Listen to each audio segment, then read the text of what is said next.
कर्म क्या है?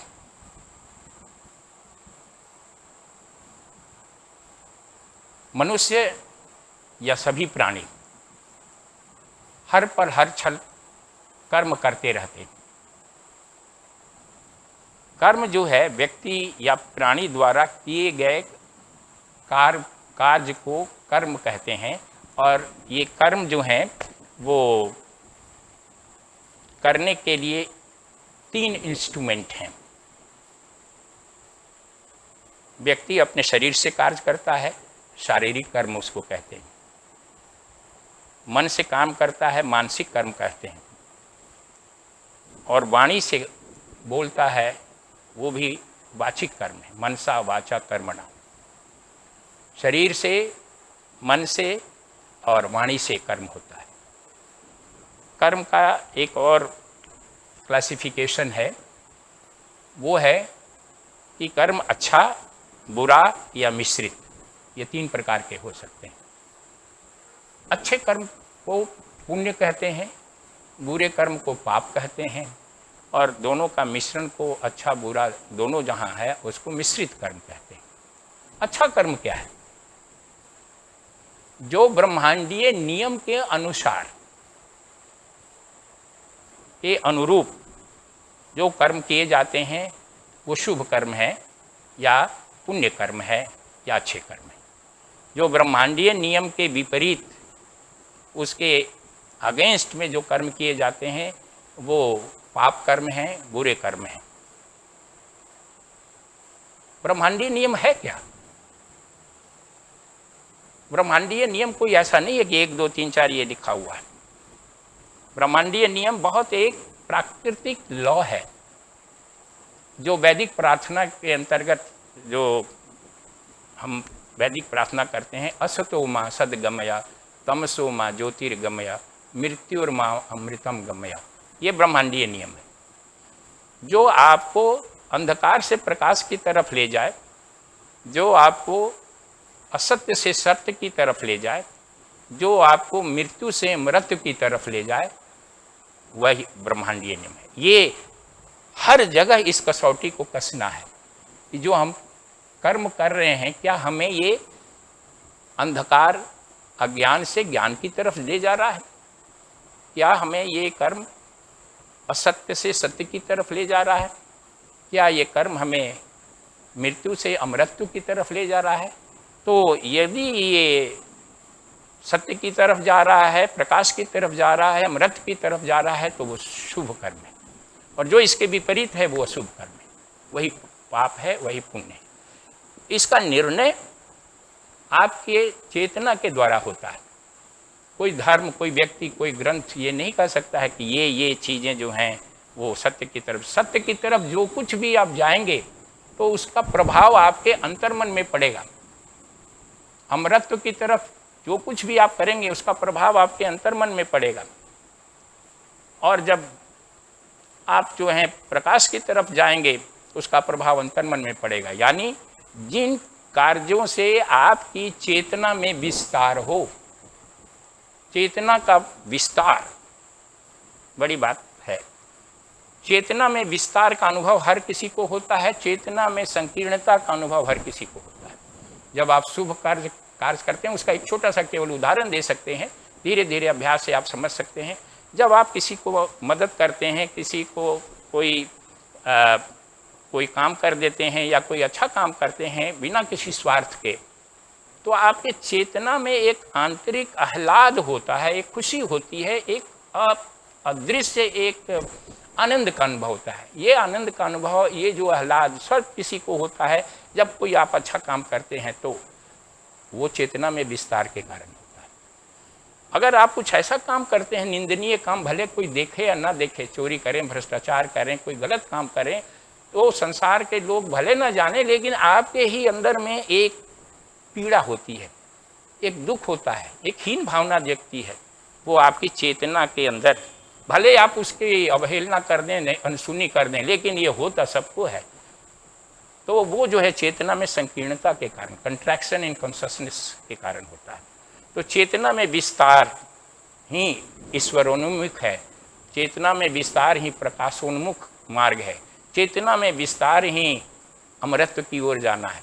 तो ये आप स्वयं अनुभव कर सकते हैं।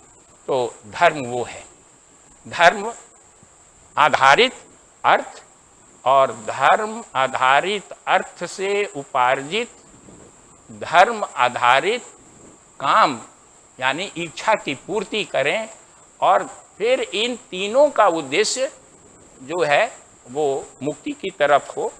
तो ये जीवन का सही मार्ग है। लेकिन हम अभी कर्म की बात कर रहे हैं, तो अपने को कर्म पर केंद्रित रखेंगे। हमने बताया कि कर्म मन से, वाणी से, क्रिया से होता है। मिश्रित शुभ कर्म, अशुभ कर्म, ये 3 प्रकार के कर्म हैं। एक और क्लासिफिकेशन है, उसको कहते हैं क्रियामान कर्म, संचित कर्म और प्रारब्ध कर्म। जो वर्तमान में कार्य हो रहा है उसको क्रियामान कर्म कहते हैं, अभी प्रेजेंट में जो हो रहा है।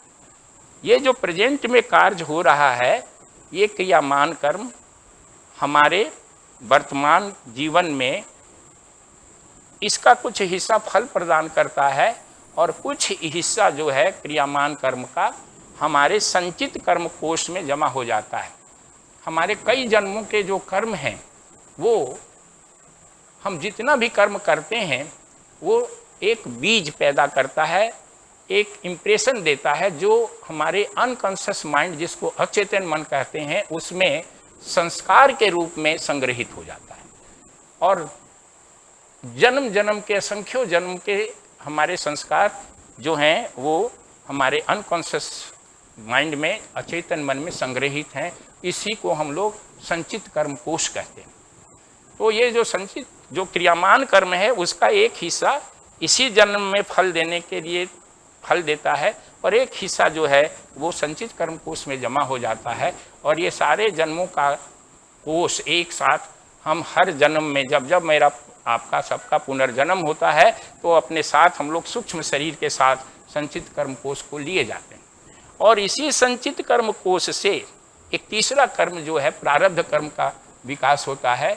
जब हम इस जीवन के अंतिम कर्म कर चुके होते हैं, तो संचित कर्म कोश से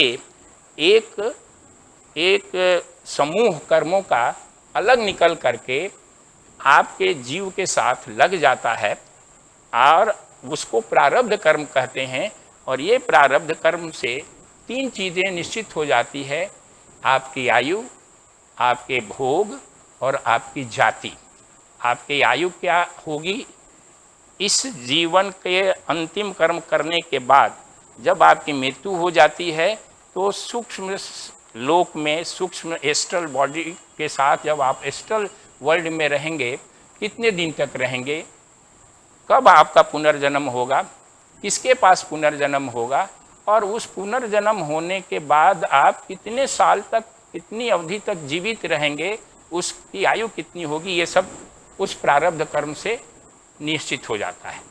इस प्रारब्ध कर्म में ही, इसी को ही भाग्य कहते हैं, नियति कहते हैं, या जो आप इसको कहते हैं कि ये ब्रह्मा का लिखा हुआ है, वास्तव में ये कहीं ब्रह्मा का लिखा हुआ या किसी देवता या भगवान का लिखा हुआ नहीं होता है। आपके भाग्य जो है, आपके संचित कर्म कोश से जो कर्म परिपक्व हो करके आपके वर्तमान जीवन के लिए आयु, भोग और वर्ग का, जाति का निर्धारण कर देते हैं, उसी को प्रारब्ध कर्म कहते हैं। ये ओवरऑल आपके जीवन को एक दायरे में बांध देता है।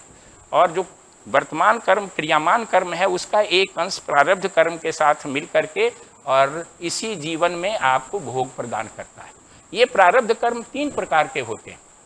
एक को कहते हैं स्वेच्छा प्रारब्ध, दूसरे को कहते हैं परेच्छा प्रारब्ध, और तीसरे को कहते हैं अनिच्छा प्रारब्ध। स्वेच्छा प्रारब्ध वे कर्म हैं कि आप जो चाहते हैं, कभी कभी आपने देखा होगा कि आपने जो चाहा वो हो गया इसी जीवन में।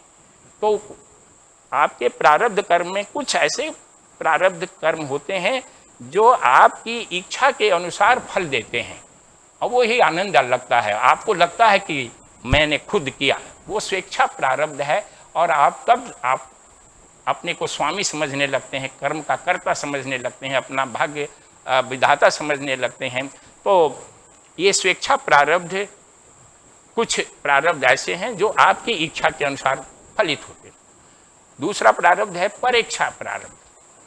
आप नहीं चाहते हैं, लेकिन दूसरा व्यक्ति कुछ आपके जीवन में कुछ परिवर्तन देखना चाहता है या आपको सुख या दुख देना चाहता है।